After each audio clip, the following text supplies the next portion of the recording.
जी sir. 7.2 का 8वां प्रश्न है, यदि a और b क्रमशः -2,2 और 2,-4 हो तो बिंदु P के निर्देशांक ज्ञात कीजिए ताकि AP बराबर 3/7 AB हो और P रेखाखंड AB पर स्थित हो। तो पहले प्रश्न को समझते हैं। कह रहे कि AB एक रेखाखंड है। जब यहाँ पर बोल रहा है कि P जो है रेखाखंड AB पर स्थित हो, तो यहाँ से मालूम ये चल रहा है कि AB क्या है, रेखाखंड है, और P जो है वो रेखाखंड AB पर ही स्थित है, अर्थात A और B के मध्य में ही कहीं स्थित होगा। जो है कह रहे कि AB एक रेखाखंड है जिस पर कि P क्या है, स्थित है। तो हम A से लेकर के B तक में किसी जगह पर P होगा, तो हम एक जगह पर P ले लिए।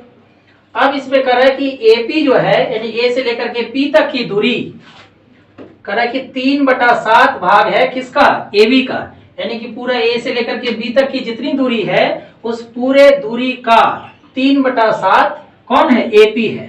तो यहाँ पर हम लोग पहले A और B दो बिंदु लिए और दोनों का निर्देशांक चूंकि यहाँ पर दिया हुआ है तो पहले हम लोग दोनों के निर्देशांक को लिखते हैं। A का निर्देशांक है -2, -2 और B का निर्देशांक है 2, -4 और हमें P का निर्देशांक निकालना है।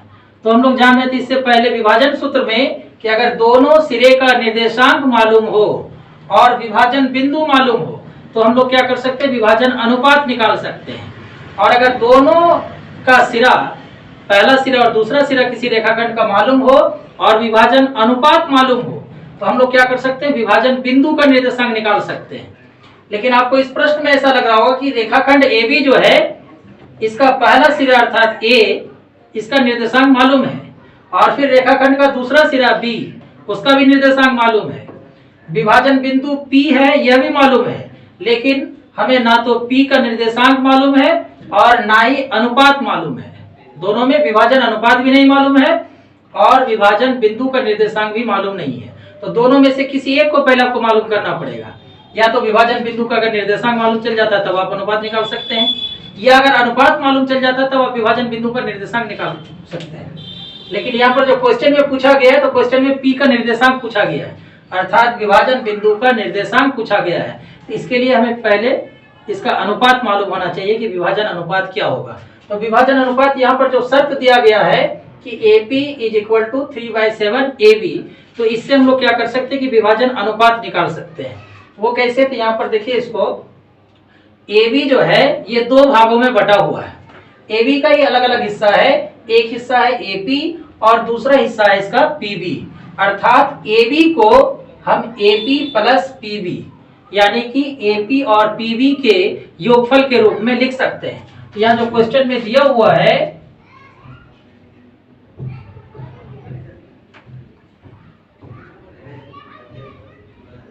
क्या दिया हुआ है कि AP का जो मान है 3/7 AB, अर्थात AB की लंबाई जितनी है उसका 3/7 गुना AP की लंबाई है।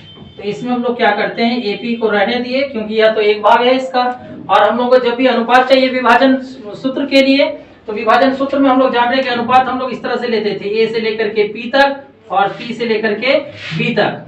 तब यहाँ पर जो है M1 अनुपात M2 होता था। तो इसमें P के बाएं का हिस्सा और P के दाहिने का हिस्सा, इन दोनों का अनुपात चाहिए।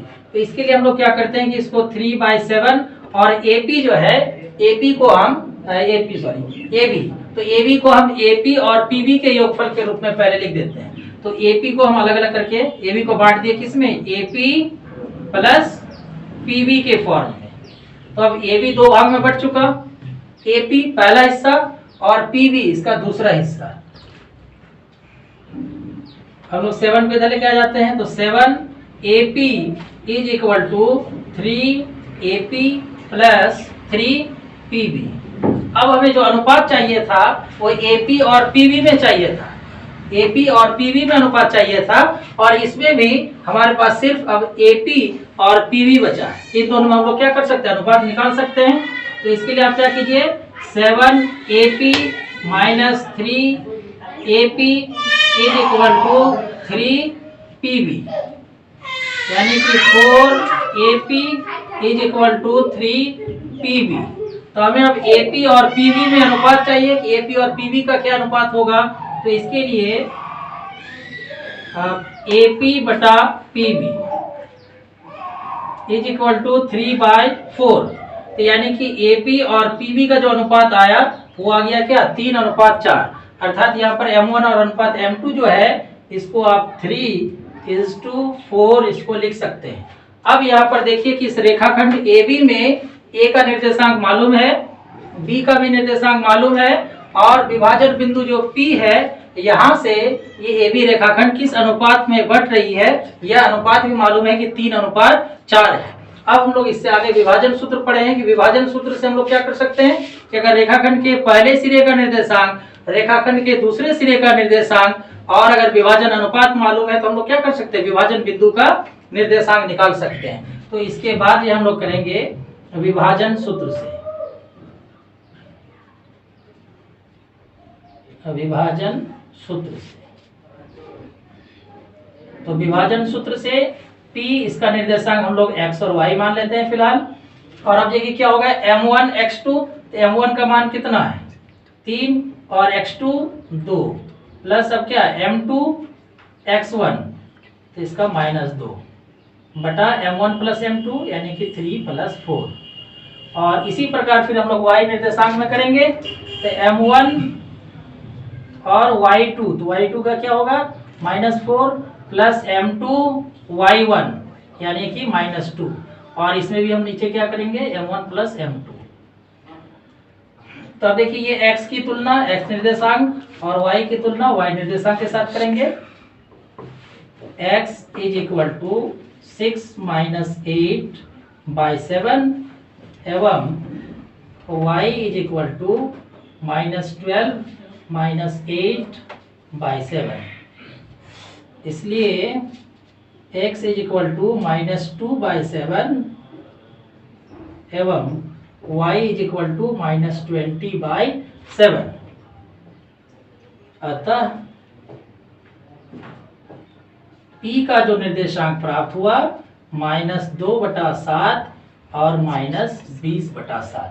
तो -2/7 -20/7 वह बिंदु है जो AB रेखाखंड को 3:4 के अनुपात में क्या कर रहा है, विभाजित कर रहा है। तो इसमें हमें सिर्फ विभाजन बिंदु का निर्देशांक निकालना था, अर्थात बिंदु P का निर्देशांक निकालना था। तो बिंदु P का निर्देशांक आया -2/7 और -20/7। ठीक है।